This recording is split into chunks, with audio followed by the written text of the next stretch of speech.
La Academia Nacional del Folclore presenta ANFTV, donde podrá disfrutar de todo el contenido audiovisual que estamos preparando para usted.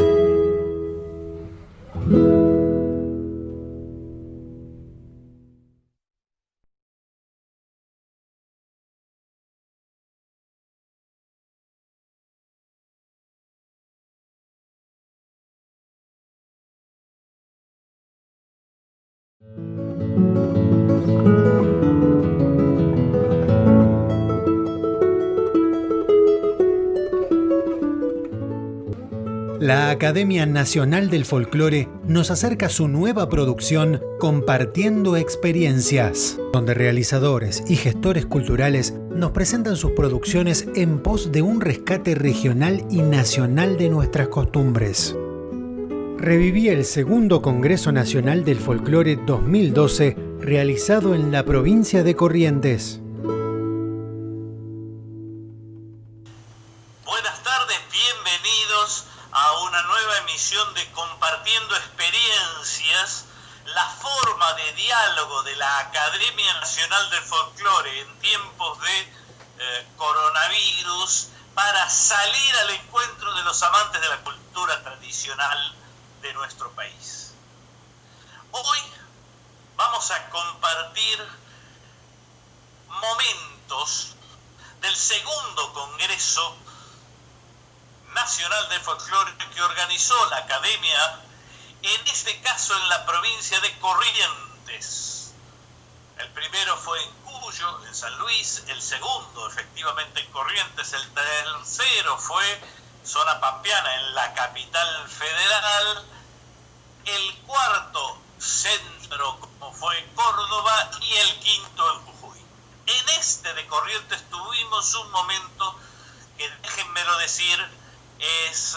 de gran orgullo para la Academia. Un miembro de honor, un académico de honor de la talla del profesor Manuel Dahnemann presentó sus ponencias en algo que para todos los que estuvimos ahí fue un orgullo inenarrable y que hoy queremos compartir. Para quienes no estén tan familiarizados con la importancia del profesor Dahnemann, vamos a recordar que él nació, vivió y vive en Chile, en Santiago de Chile, y es doctor en literatura chilena e hispanoamericana de la Universidad de Chile. Tiene membresías en la Sociedad Chilena de Historia y Geografía, en el Colegio de Antropólogos de Chile, de International Society of Folk Narrative Research y desde luego la Academia Nacional del Folclore de la República Argentina. Su último libro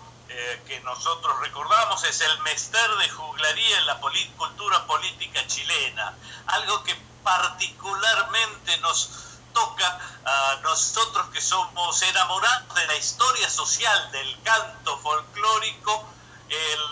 en cuanto a particularmente ver los impactos y relaciones con la cultura política. En una entrevista que le dio al diario de Corrientes, él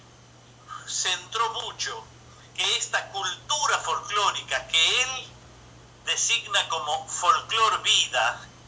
espectacular definición, tiene tanto una vertiente de aplicación como una de proyección. Es decir, es folclor vida cuando uno come una empanada, pero es también una proyección cuando un artista muestra,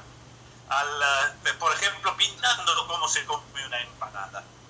Es lo que él llama una mostración de cultura, algo que también terminológicamente da mucho para pensar y muy interesante. Y estos dos, como él dice, se abrazan, un concepto que nosotros particularmente compartimos. Y ambos aprenden de esas investigaciones que, digamos, que lo pueden enriquecer, hechos por quienes a esto se dedican, recopilando, juntando, comparando. Sin más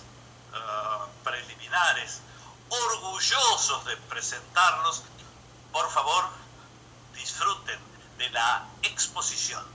del profesor Manuel Danemann en 2012, Corrientes, Argentina, el segundo Congreso Nacional del Folclore de nuestra Academia Nacional del Folclore.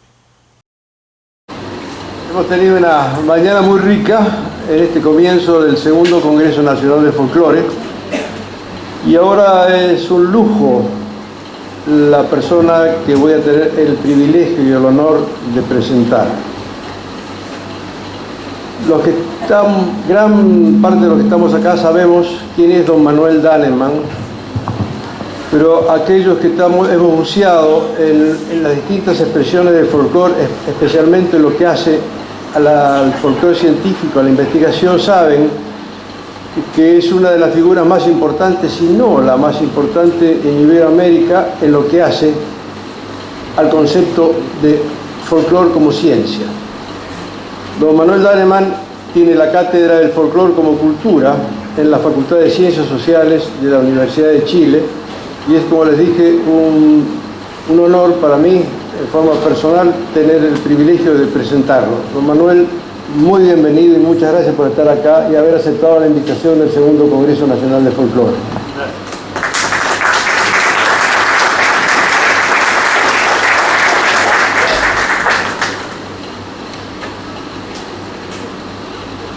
Deseo saludar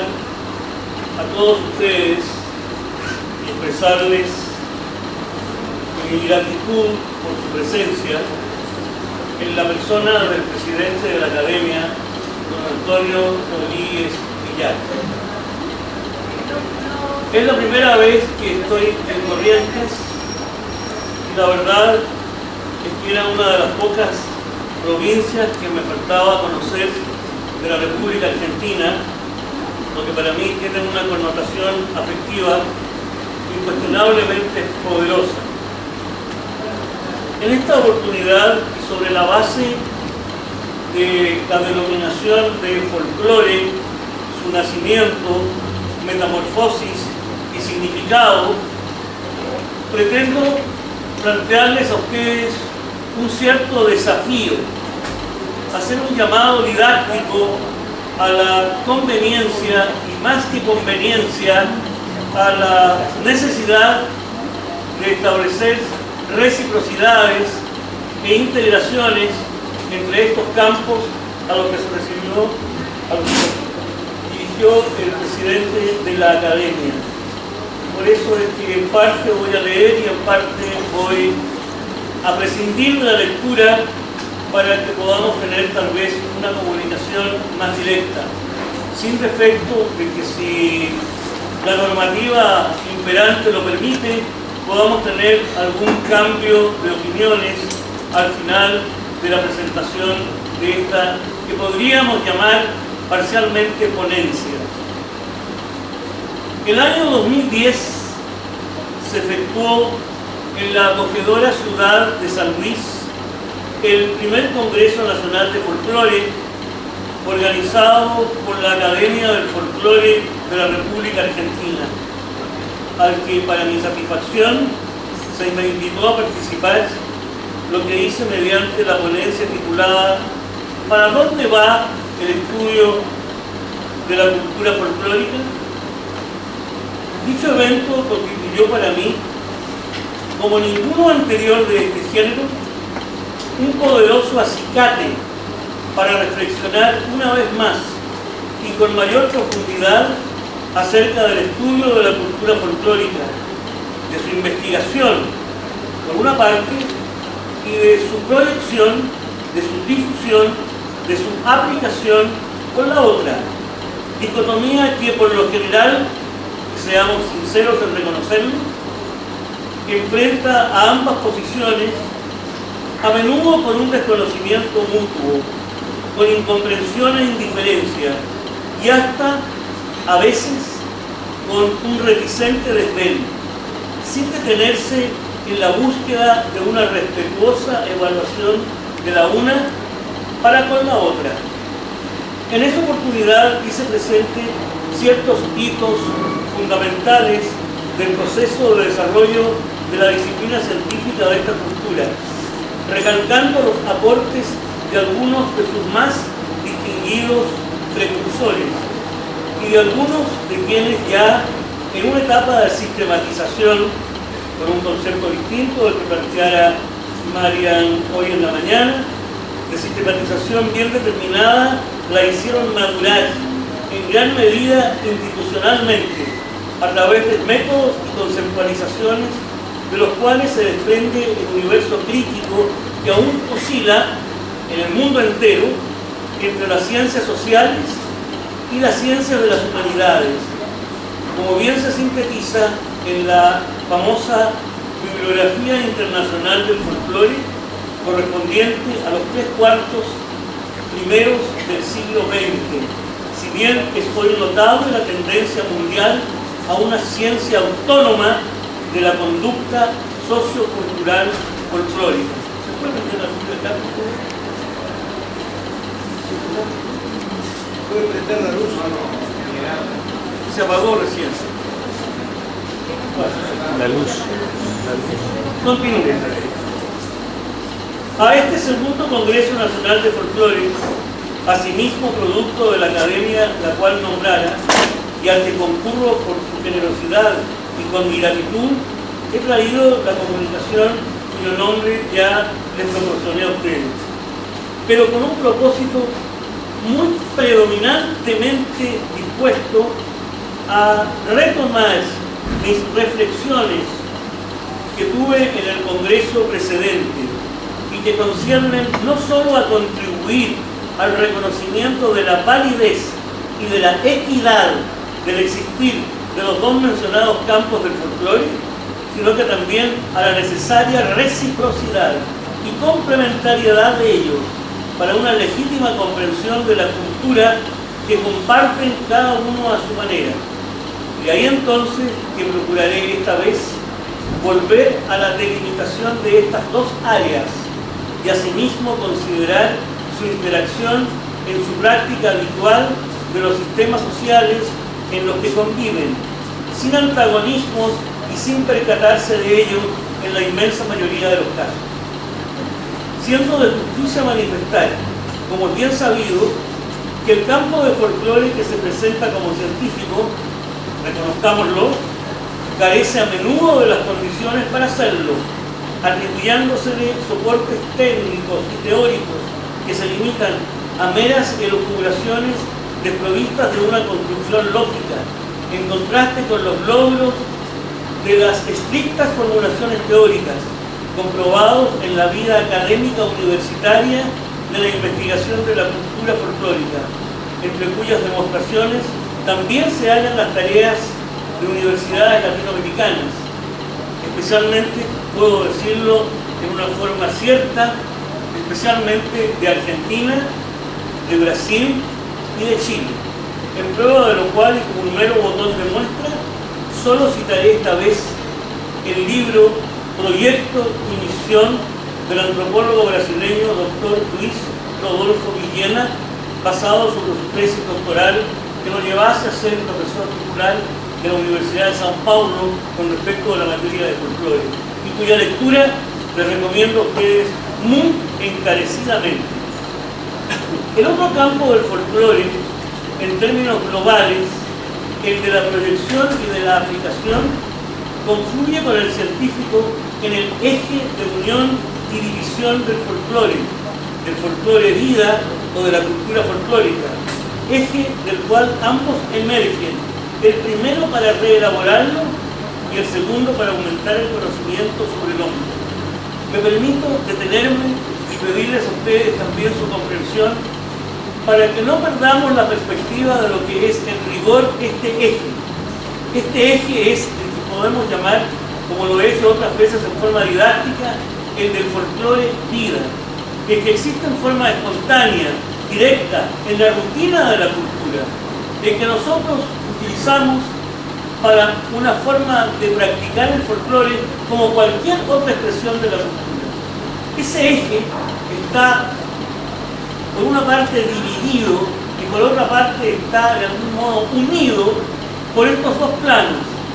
el plano de lo que pretendemos nosotros que sea el folclore como ciencia y el plano que nosotros utilizamos de distintas maneras para lo que estamos llamando en términos generales la aplicación y la proyección del folclore. En América Latina, posiblemente en todo el mundo, uno de los estudiosos que con mayor claridad y concisión ha propuesto las nociones de proyección y de aplicación, conviene de vez en cuando un buen repaso en la cultura folclórica, ha sido, y cómo no olvidarlo, y cómo no recordarlo, ha sido el argentino Augusto Raúl Cortázar, de quien transcribiré textualmente dos breves fragmentos de su artículo Los fenómenos folclóricos y su contexto humano y cultural, concepción funcional y dinámica. Abro comillas. Sobre la base de lo dicho se apreciará el alcance de todos y de cada uno de los términos técnicos de la siguiente caracterización de las proyecciones. 2 puntos. Son manifestaciones producidas fuera del ambiente geográfico y cultural de los fenómenos folclóricos, que las inspiran o originan por obra de personas determinadas o determinables, que se basan en la realidad folclórica cuyo estilo, formas o carácter trasuntan y reelaboran en sus obras e interpretaciones, destinadas al público en general, preferentemente urbano, al cual se transmiten por medios mecánicos e institucionalizados, propios de la civilización vigente en el momento que se considera. Esto lo escribió el doctor Cortázar en una obra clásica de los estudios conceptuales del folclore en América Latina, que tuve el honor de editar, denominada Teorías del Folclore en América Latina, publicada por el Instituto de Etnomusicología y Folclore de Venezuela, dirigido por otra brillante estudiosa argentina, y que se publicó, repito, en el año 1975, y que ha sido de alguna manera un punto central de una serie de consultas que se han venido insistiendo sobre este particular. Agrega el doctor Cortázar, después de cerrar estas comillas: como observación final, quisiera aclarar que no creo que se confundan en un mismo concepto las proyecciones con el folclore aplicado. Recordemos que el propio Cortázar escribió una obra póstuma que se llamó Folclore aplicado. Pues a mi entender, este consiste, el aplicado, en que tanto los métodos y técnicas de la ciencia del folclore como los resultados de aquellas investigaciones sean previos al servicio de objetivos diversos, todo como la promoción y asistencia de las comunidades populares y programas de enseñanza especialmente primaria, colaborando con otras disciplinas, entre otras sociología, economía, educación, que contribuyen mejor al conocimiento y al rendimiento de prácticas aplicadas en otros campos, como el laboral, sanitario, el económico, el sociológico, entre muchos otros posibles. Se comprobaría la amplitud sugerente del tema del folclore aplicado en aquellos libros de Pablo de Carvalho Neto, de Félix Coluccio, de Clara Pasafarri de Gutiérrez, que enfocan esta clase de folclore principalmente desde la perspectiva de la educación, y de los cuales siempre hemos seguido aprendiendo. Para especificar e ilustrar más aún lo manifestado por quien fuera mi gran amigo y colega, Augusto Raúl Cortázar, con quien probamos y fortalecimos nuestra amistad en las diferencias conceptuales, añadiré en primer lugar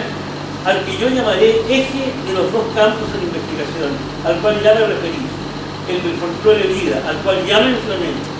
el cual ejemplificaré también didácticamente con una danza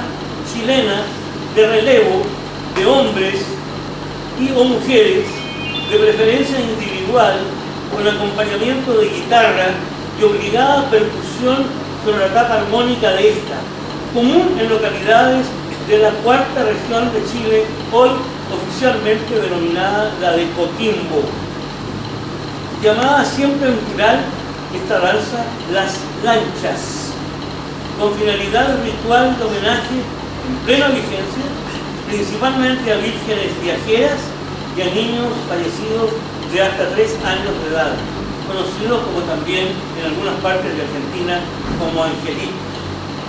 Las lanchas pertenecen, quiero insistir en ello, muy fundamentalmente a las comunidades que las conservan para bailarlas como una forma de vida prácticamente necesarias en las ocasiones señaladas. La proyección, en un sentido estricto, continúa con una propia cita, se circunscribe a la difusión, a la mostración de expresiones casi siempre coreográficas y o musicales. Se ha discutido en diferentes eventos en el mundo y las respuestas parecieran que son muy claras, pero muchas veces resultan más oscuras que claras. ¿A qué se debe que se haya cargado el acento de un modo tan marcado, de un modo tan fuerte en lo que significa la proyección en las especies coreográficas y musicales y no en otras? Sin embargo, hay algunos países de Europa del Este. Me tuve la suerte de estar en algunos congresos en países como Rumania y como Bulgaria, donde la proyección del folclore no se desarrollaba principalmente a través de estas especies coreográficas o musicales, sino que principalmente a través de especies narrativas, en verdaderas competencias o contrapuntos de narraciones que estaban planteados en términos eminentemente locales. Si considerásemos este mismo baile de las lanchas desde el punto de vista de la cultura folclórica, nos encontraríamos que si un conjunto de aficionados o profesionales llevase al escenario una reproducción más o menos ajustada de la práctica de las lanchas, en consecuencia, obviamente fuera de su medio habitual, sometiéndola a condiciones propias del espectáculo que puede ser hermoso, pero que es, desde un punto de vista eminentemente estricto y no peyorativo, artificial respecto del folclore vida, entonces cabría afirmar que se trata de una proyección que vive el folclore como un elemento de su tradición cultural, de su realidad de ser. En cambio, nos encontramos que en el caso de la proyección en sentido estricto, vamos a hallar desde un propósito del placer anímico hasta lo que podría ser hasta una finalidad de lucro, como se da para bien o para mal en algunos de los conjuntos que se dedican a la proyección del folclore en muchas partes del mundo. La aplicación del folclore, continuo, es a veces mal entendida y se la suele confundir con la producción. Objetivos tales como el mejoramiento económico mediante el apoyo a las artesanías, promoción del turismo, el éxito del quehacer pedagógico, la activación de la creación artística, producir buenos ejemplos de lo que podemos llamar la aplicación de la cultura folclórica, que no es como en la proyección un núcleo central del cual se derivan los que incluyen a la enseñanza de su asignatura al ya mencionado baile de las lanchas, un claro ejemplo de aplicación del folclore, así como también lo es para algunos de ustedes conocida, especialmente para los músicos, la famosa cueca larga, escrita por el músico chileno, el distinguido músico chileno Gustavo Becerra, por el gran poeta chileno Nicanor Parra, que conservando los elementos fundamentales del baile de la cueca en su texto poético musical, logró la conjugación de una creatividad artística de carácter poético musical para formar esta composición que sigue siendo uno de los clásicos de la aplicación musical y también coreográfica de la cultura folclórica de Chile. Cabría ahora preguntarnos cómo estas formas de la cultura fueron logrando de alguna manera u otra proyectarse en el tiempo. Cómo, igual que el resto de la cultura, adquirieron aceptación tradicional, se aprendieron, se conservaron, se modificaron, se extinguieron, se sustituyeron, vale decir, y esta es la palabra mágica, se socializaron para adquirir su plena condición cultural, logrando de esa manera formar parte de modos de vida de un pueblo, en circunstancias que los grupos que así lo hicieron, según el decir del antropólogo norteamericano Herskovits, ese conjunto de personas logró constituirse en un agregado organizado de vida que rigen esas organizaciones de una misma manera. Como lo describe el antropólogo norteamericano también Adam Beers, cuando queremos dar un buen ejemplo de socialización de la cultura, podríamos recordar el caso de aquel esquimal que estaba durante muchas horas al acecho de la aparición de una foca que él quisiera cazar para llevar un sustento de alimentación para sí mismo y para su familia. Después de un largo tiempo, cuando ya el esquimal pensó que había fracasado, emerge sorpresivamente la foca y él, en términos inmediatos, le lanza un arpón. Ese arpón se entierra certeramente en el animal, el cual comienza a forcejear con su cazador y a sumergirse en las aguas. Entonces el cazador, haciendo gala de todas sus fuerzas e invocando a sus ancestros y utilizando por lo tanto también técnicas tradicionales, logra por fin vencer en la lucha. Estaba socializada la cultura, habíamos avanzado, esta cultura ya pertenecía en términos colectivos y también comunitarios a grupos de personas que no solamente habían planteado esto en una forma esporádica o espontánea, sino que sencillamente en una forma organizada. Así entonces podríamos nosotros agregar que cuando hablamos en un cierto nivel de abstracción de la socialización de la cultura, también podríamos afirmar que a poco caminar el fenómeno de la cultura, en este periodo que según los antropólogos físicos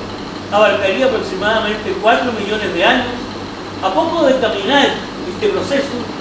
y por qué no, surge también una cultura que podríamos llamar más evidentemente comunitaria, una cultura de mayor cohesión social. En estos grupos, en cierto modo, aún prefamiliares, en estos grupos como núcleos totémicos, que van realmente consiguiendo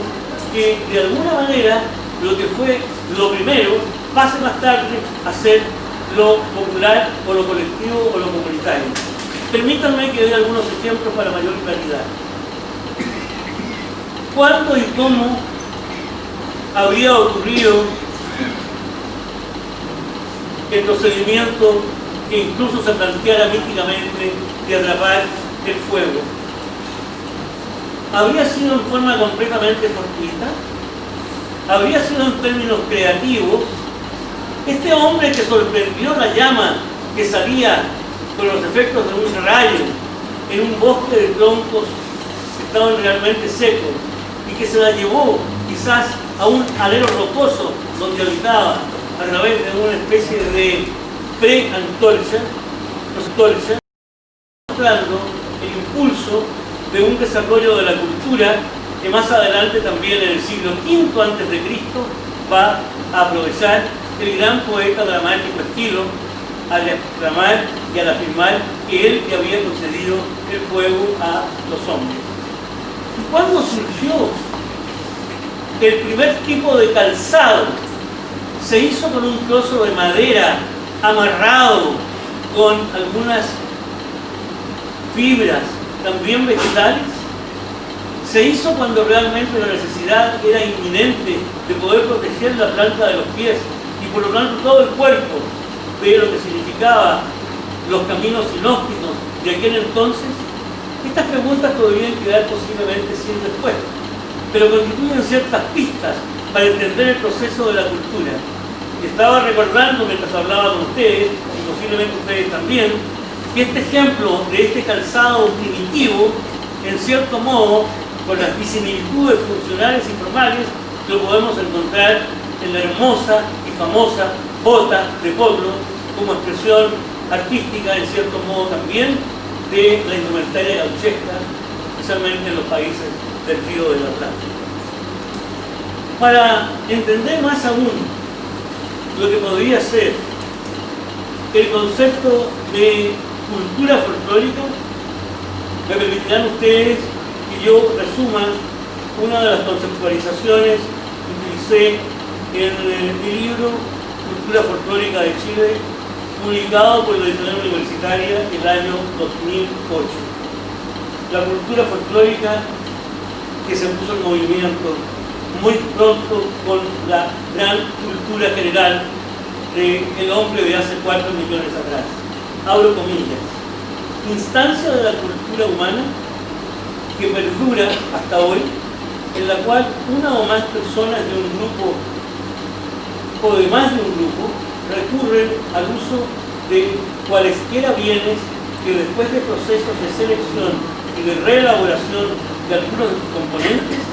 llegan a ser de su pertenencia recíproca, de su más intensa correspondencia identitaria, de su propia y específica y local tradición, mientras se produce la práctica de dichos bienes, cuyos miembros adquieren durante ese evento, solamente durante ese evento, una condición de fundamental homogeneidad y logran una intertransferencia de sus comportamientos. Quisiera añadir, sin ánimo de ponerme excesivamente complicado, que en esta especie de preconceptualización subyacen 3 planos,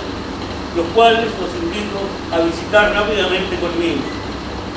El primero de estos planos es el que concierne a la cohesión social, que ya he mencionado, a la pertenencia recíproca de una tradición propia, a la identidad que es la que muestra la capacidad de transformar el pasar de todos o algunos de estos planos de una gran heterogeneidad a un plano de homogeneidad que es el que realmente nos va a sumergir en una clase de cultura que es la más homogénea, la más identitaria, la de mayor reciprocidad social de todas las distintas instancias de cultura. Y quisiera agregar también un tercer plano que corresponde a la denominada antropológicamente especificidad local,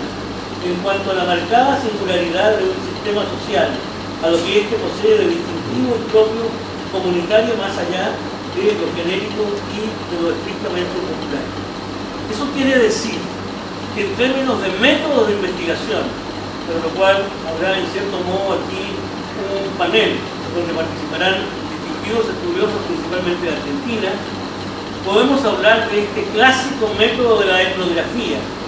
método fundamentalmente de las ciencias sociales, no solamente de la antropología, mediante el cual en la llamada etapa de la observación nosotros vamos descubriendo y vamos también hipotetizando cómo nuestros descubrimientos podrían ser certeros y cómo habrá algunas expresiones culturales que tienen un mayor peso de identidad, una mayor fuerza de cohesión social, una mayor tradición local, y donde nosotros podríamos de algún modo centrar nuestras consideraciones también hipotéticas acerca de la cultura del folclore. Ineludiblemente, en el ámbito de los acercamientos y los alejamientos de los componentes de este binomio de la cultura, folclore-ciencia, aplicación y prevención del folclore, sucede que con más frecuencia de lo que nosotros podríamos considerar,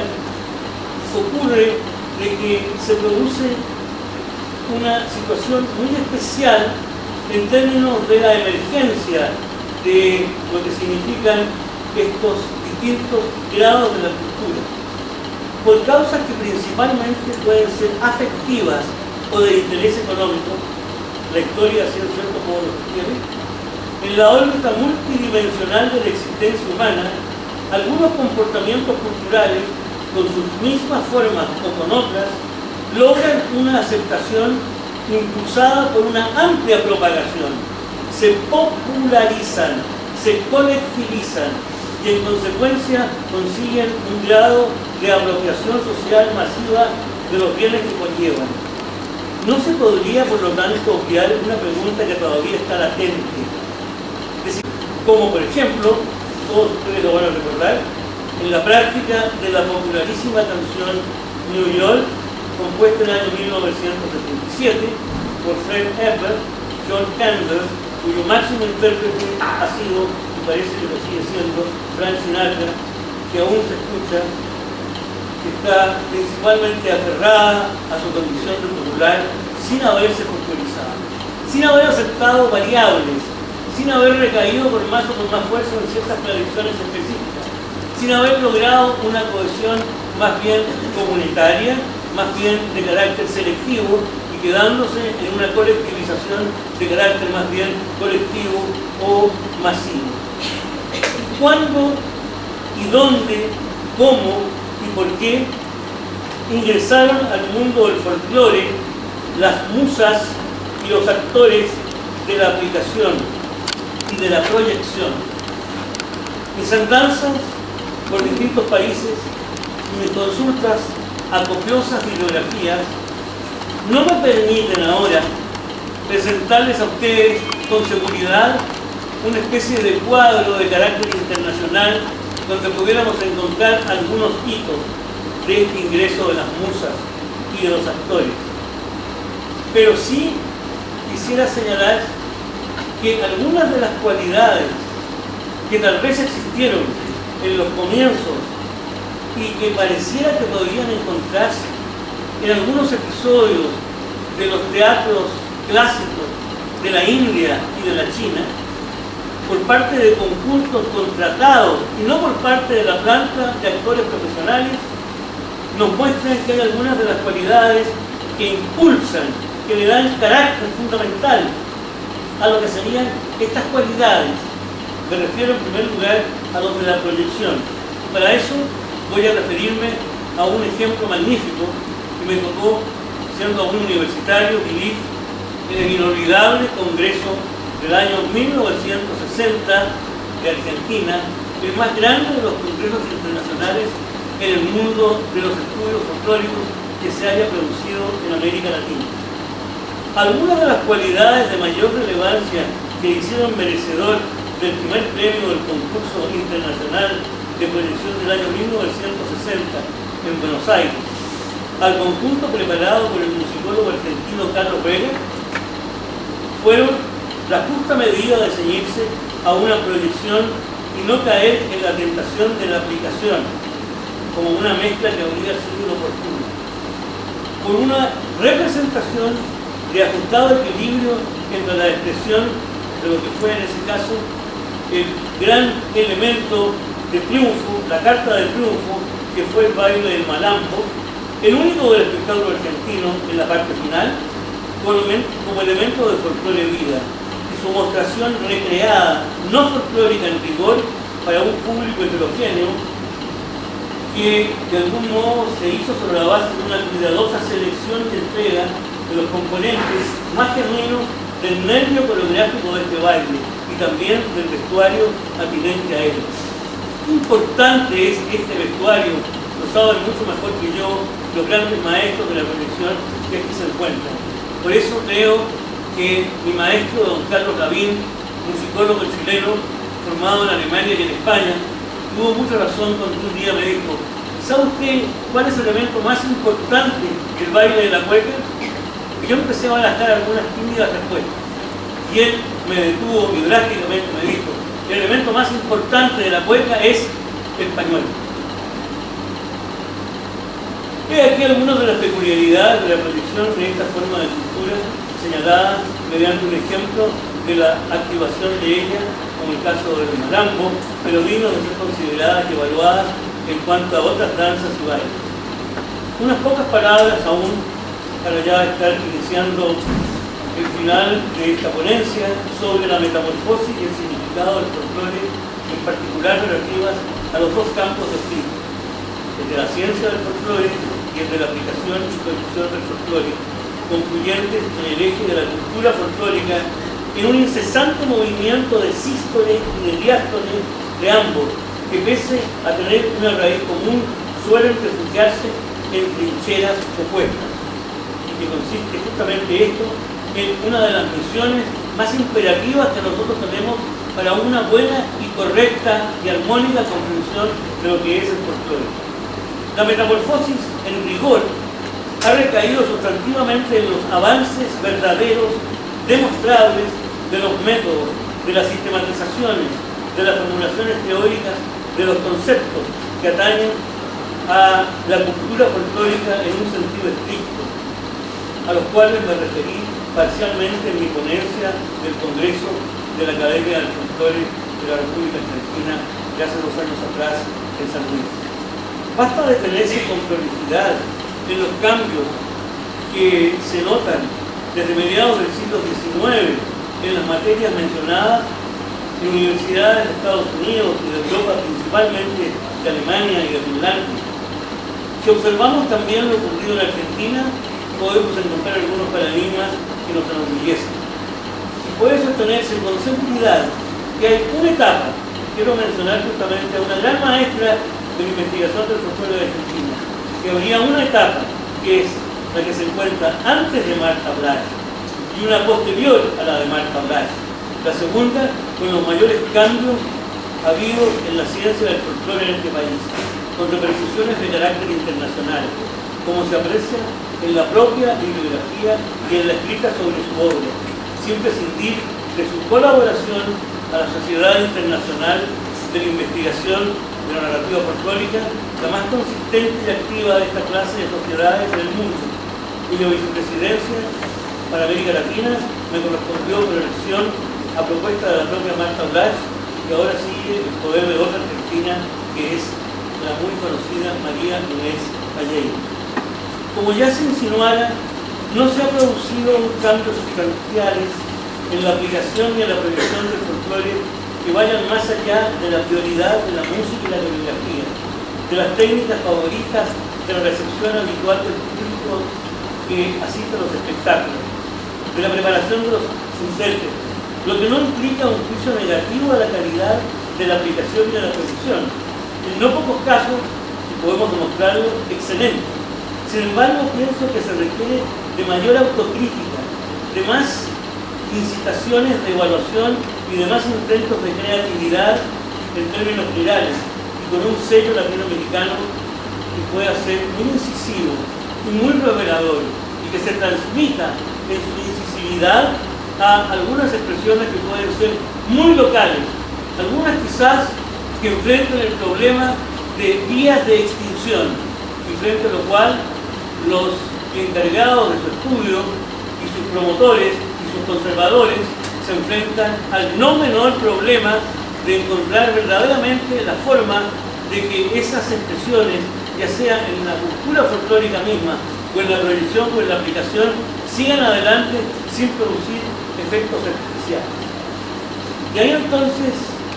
que está apareciendo al final de esta ponencia una especie de imagen con otra luz, insisto, con otro grado de la conducta que hemos llamado de mayor cohesión social y de más fuerte identidad. Pero esta es una posición adoptada con los resultados de las tareas etnográficas y de validación teórica de las hipótesis, a la cual se tendrían que buscar y contraponer otras, lo que es obviamente de inherencia a todas las ciencias. El significado funcional en lo que respecta a la aplicación de la tradición consiste en entregar testimonios veraces, atrayentes, exitosos, de comportamientos y bienes folclóricos de todos los lugares y tiempos de la humanidad. Una misión que tiene una herramienta que valga corroborar y dignificar en una forma divulgativa los resultados de la ciencia del folclore. Esta enunciación del significado del folclore, de sus dos campos, aquí y ahora tratados, con el apoyo de los planteamientos anteriores, debería conducir, y así lo deseo muy sinceramente, a un llamado, como dije al comienzo, de la aproximación generosa, amplia, constructiva, de ambos campos. Tenemos mucho que aprender recíprocamente, pero no les pediré en esta misma oportunidad que planifiquemos cómo hacerlo, pero sí que nos propongamos hacerlo, porque no es una labor muy simple ni muy ligera. Quisiera, a modo de ejemplo, recordar cómo este acercamiento de los campos lo tuve yo en forma muy satisfactoria cuando un gran poeta popular chileno, mi amigo Arnoldo Madariaga Encina, recordando a uno de sus poetas maestros, me dijo: antes de morirme, don Manuel, yo quisiera que escribiéramos un libro de la obra de Vicente Salazar Rojas, a quien le debemos tanto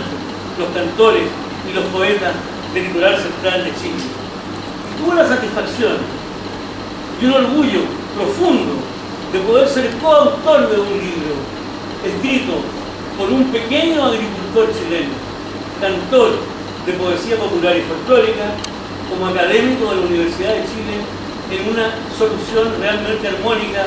y que a mí, sigo diciendo, me llena de un legítimo orgullo. Y en representación de lo que para mí significó esta alianza con un verdadero poeta popular,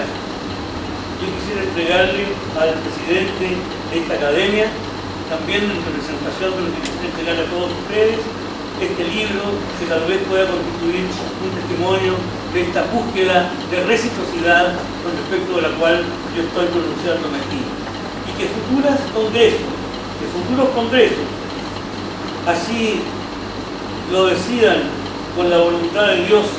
y de Arturo Villar, los cuales creo que tienen una magnífica amistad, se produzcan dentro de poco y culminen con la integración de estos campos, en ningún caso antagónicos, sino que siempre complementarios. Muchas gracias.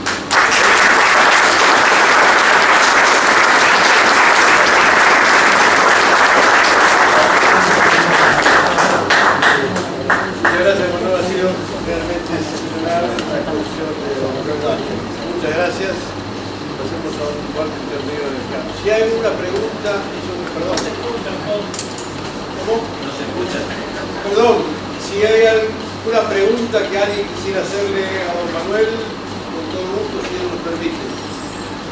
No soy yo el que tengo que permitir, sino que agradecerse el que me pregunte. Y más aún si la puedo contestar.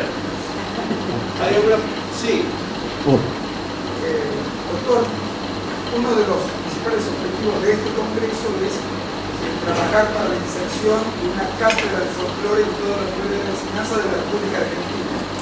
Sabiendo de su amplia experiencia con la ciencia del folclore a nivel mundial, especialmente en Chile, ¿cómo ve la posibilidad de concretar ese proyecto y cuáles serían los desafíos que acarrea esa empresa? Ese proyecto tenemos que considerarlo dentro de un marco de desconfianza, ¿verdad? De ajenidad y de incomprensión, que va mucho más allá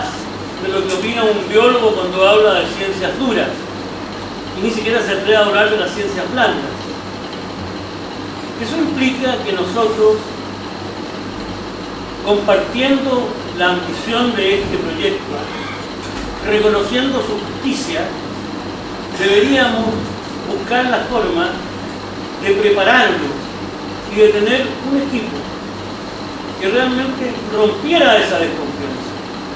que demostrara en efecto que somos merecedores de tener esta clase de docencia.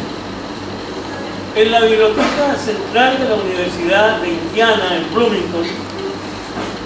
donde he tenido la suerte de trabajar como profesor visitante,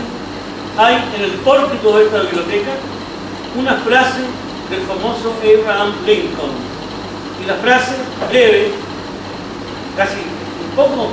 menos breve que la teoría de la relatividad de Einstein, que ocupa en media página, la frase dice: primero me voy a preparar, primero me voy a formar y después voy a salir a buscar trabajo. Eso creo que de algún modo resume y trasunta lo que usted me ha dicho. Agrego algo que no es solamente por razones de erudición, que tampoco se trata de una pedantería destinada a alabar lo que pasa en otras partes del mundo. En los países de lengua alemana, Alemania, Austria, Suiza, hay 28 universidades que otorgan el doctorado en filosofía con mención en folclore. En la más importante de las universidades norteamericanas a nivel internacional, que se podría decir la Universidad de Harvard, tenemos un centro de estudios de folclore con profesores que llegan de distintas partes del mundo. No nos lancemos nosotros a conseguir esto de un día a la noche, pero vayamos preparándonos, logremos que nuestra disciplina, logremos también que nuestra aplicación y nuestra proyección merezcan un respeto que nos ha costado muy duro conseguir. Y estoy seguro que vamos a triunfar, porque hasta ahora la historia nos enseña que no ha habido ninguna empresa de humanidad que si realmente ha logrado una preparación adecuada haya fracasado. Si hemos fracasado, ha sido realmente porque nosotros hemos cometido un error. Ese es el consejo que le podría dar y que yo aspiro que se cumpla, y sería el primero en celebrarlo. Usted hacía referencia, doctor, a una necesidad.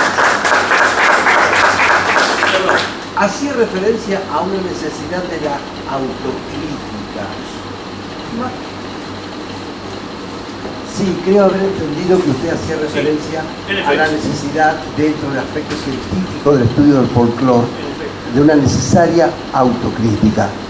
¿No podría darnos algún detalle más allá de esa generalización, de alguna cuestión concreta, referido precisamente a esos errores que usted dice que se pudo haber cometido, que nos puede ilustrar para nuestro diario vivir en algo que nos puede pasar cotidianamente? Sí, ese planteamiento de autocrítica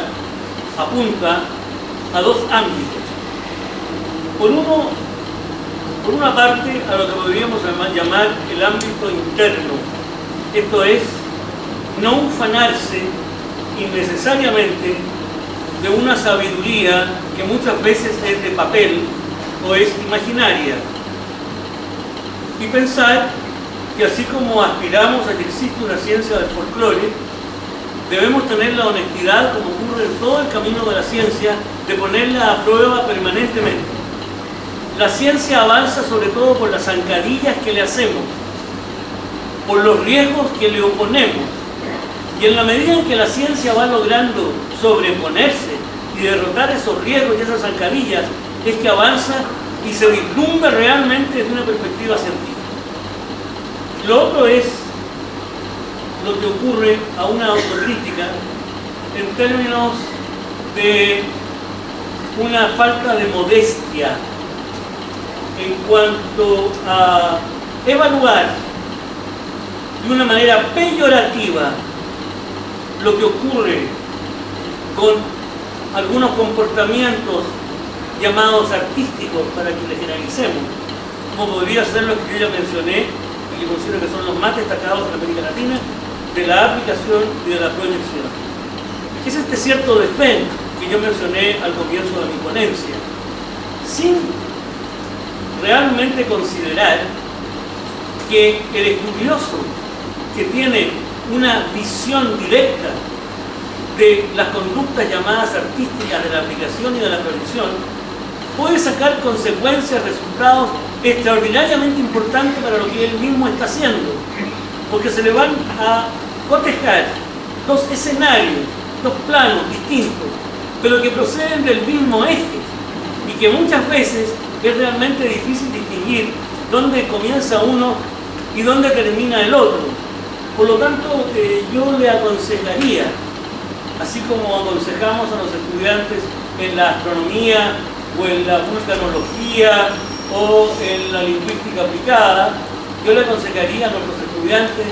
que hiciesen algunos trabajos prácticos en la observación y en la evaluación de los llamados conjuntos folclóricos de aplicación y de proyección. Porque si yo soy capaz de hacerlo esto con honestidad y con ponderación, voy a encontrar algunos factores que me permitan entender mejor lo que yo estoy estudiando a partir de las diferencias o de las semejanzas que yo encuentro sobre un escenario de aplicación o de proyección. Y más aún porque el folclore está constituido así. Estructuralmente el folclore se debe a un eje de la cultura folclórica del cual arrancan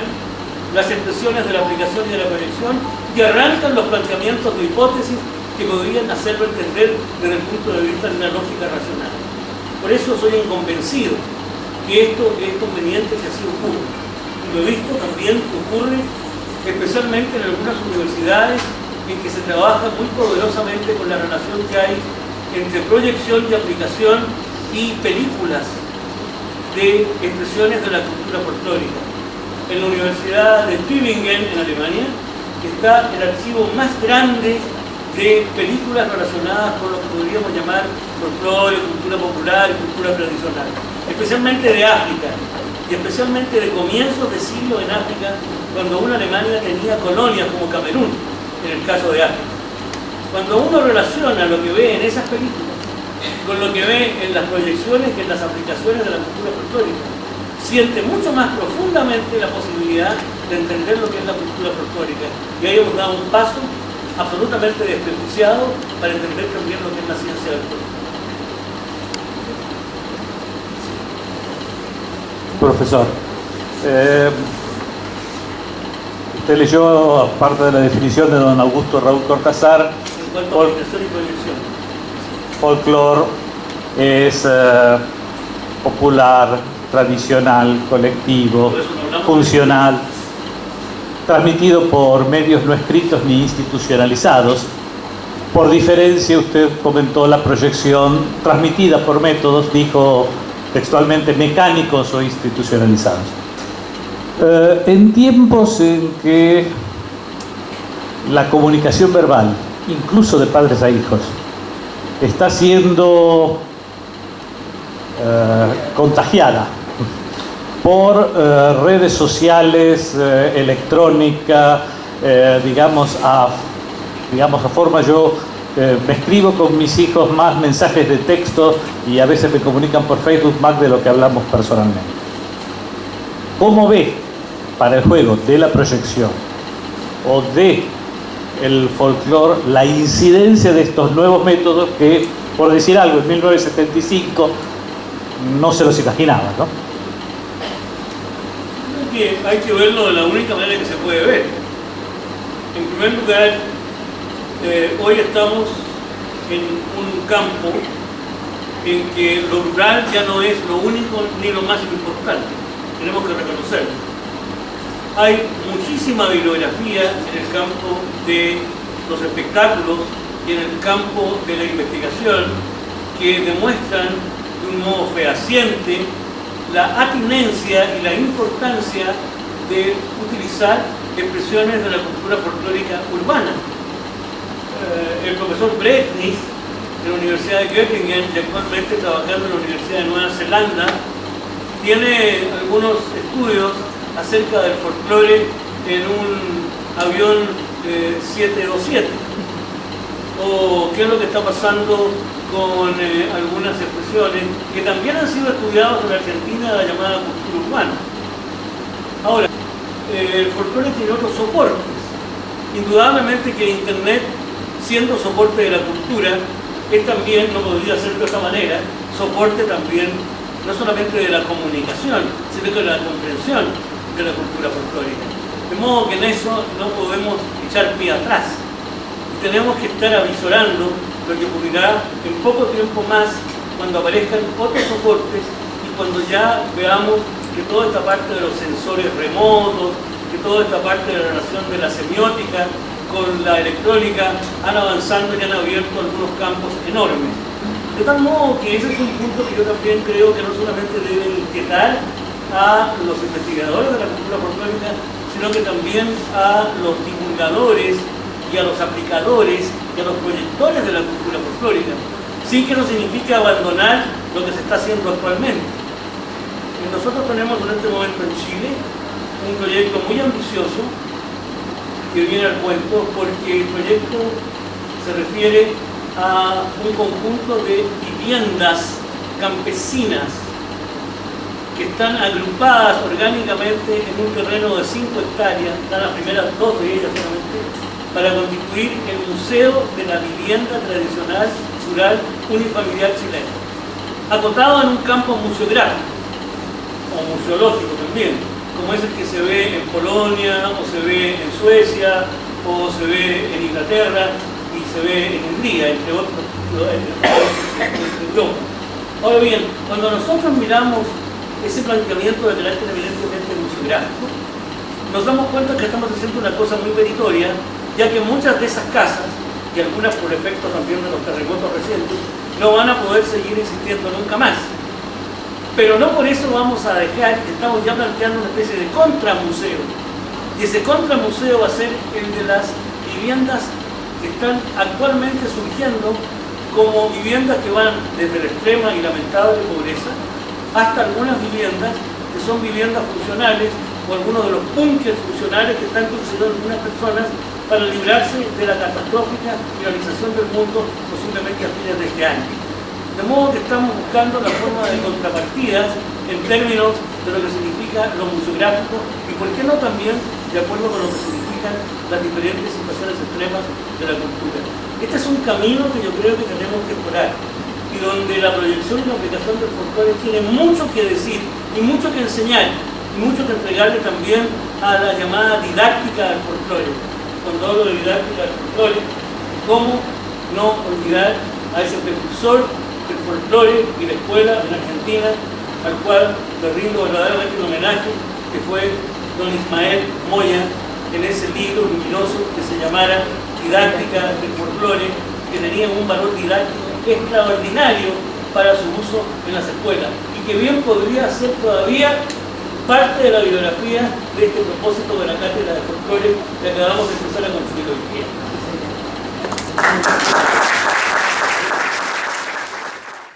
Recuerde que podrá volver a ver este capítulo, como también todos los anteriores, en nuestro canal de YouTube. Encontrará toda la información en nuestra web www.academianacionaldelfolclore.org. Casa. La Academia Nacional del Folclore te acompaña con material exclusivo en esta época de cuarentena. Búscanos en YouTube como Academia Nacional del Folclore.